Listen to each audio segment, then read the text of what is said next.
Today I'm with my good friends Rob Moore on drums and Dwight Killian on the bass, and we're just sort of playing around with some improvisational music today, and we thought we'd share some of our findings and some of our ideas with you as it pertains to might pertain to the band that you're currently playing in, and how you can better sound as a group and individually. So that was kind of a nice little thing, you know. We just kind of started out in the key of G and found a little groove. And one of the things that that first occurred to me was, you know, we really didn't have a particular theme in mind or a melody or a song, you know. Right. So we had to agree on something, and that was the rhythm. Exactly. You know, what do you think? Yeah. I think that the rhythm can definitely be a unifying element in the music. You know, if you got everybody on the same page with an eighth note or a quarter note, you know, then especially when you're playing with musicians that you can trust to play a consistent you know, eighth note, then you can really allow that to be the foundation of the music, and you can let other things, other melodic ideas and harmonic ideas happen on top of that, but you have the agreement that, you know, we're all playing the same eighth note. Let's play a little bit, just kind of get that. Yeah. Kick it off. Yeah.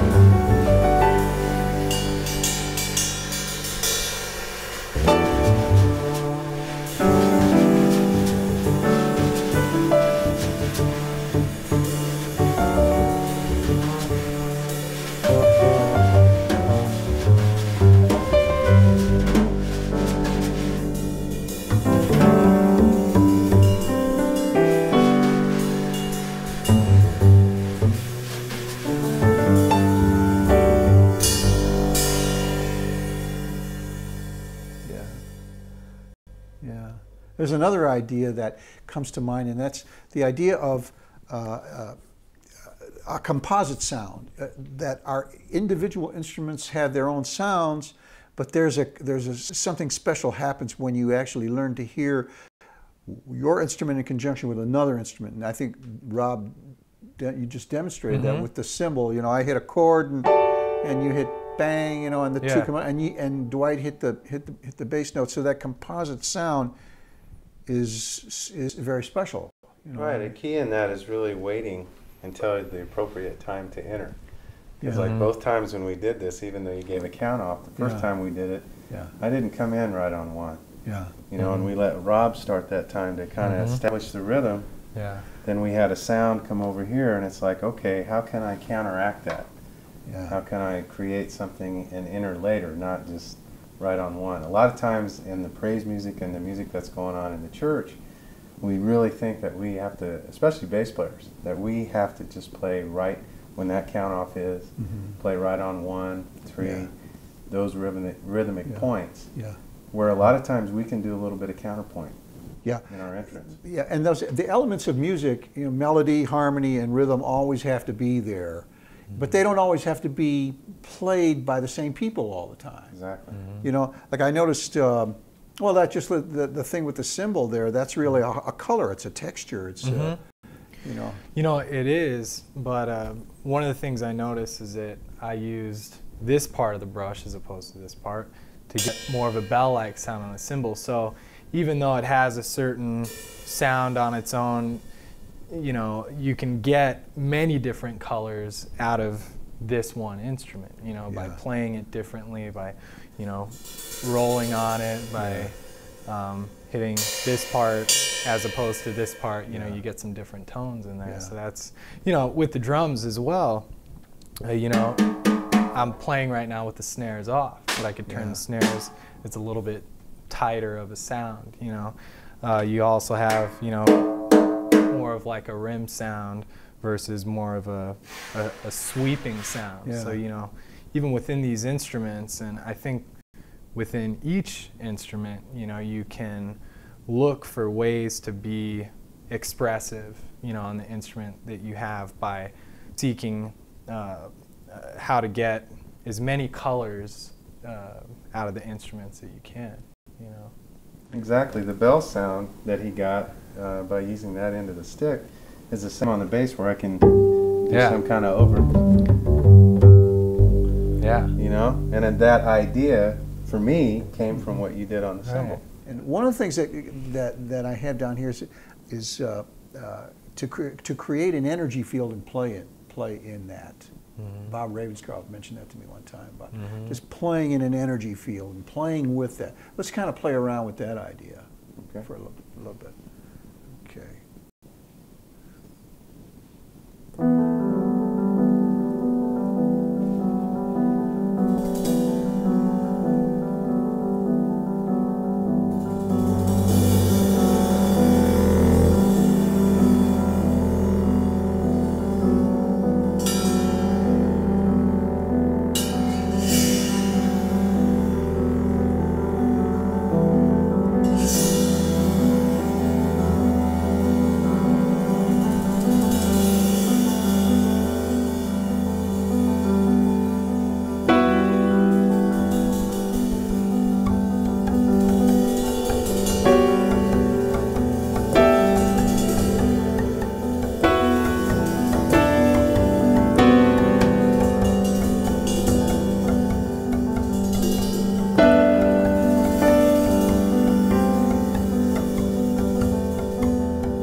Yeah, just fooling around with that, you know. Just you can feel the energy just ebbing and flowing, and being able to play with that and make some kind of contribution to that. Right. We have a choice on each of our instruments to choose, you know, like the rhythmic pattern that you went with. You know, I had a choice to either match that rhythm or not. Yeah. And immediately when you went with that, because that was happening, the other energy I heard was to sustain. Yeah. So that's why I picked up the bow. Yeah. And then even when we start, you know, I'm listening by ear and I start my first pitch and then I roll down to where I hear the root of the chord that you were playing over. You know, just using your ear and finding that note. Yeah. And then I chose later to go with the rhythmic thing and actually go into doing fifths with the bow, tapping like that. Yeah. And then what happens is when you go to the stick, it's like Rob said, using every part of your instrument as part of the sound. Because when I switch to the stick, it's more percussive like him. But then I also have, if you listen, I have pitch here. Yeah, right. So I was trying to hear where those notes, the high notes that were coming out from the overtones, what would match with your chord. That takes really intense hearing. Yeah. You really have to listen very, very carefully to this, because you're not just thinking about notes, you're thinking about textures, and you're thinking about timbre, and you're thinking about the vibrations and the, you know, the overtones and all these things that are going on inside that note.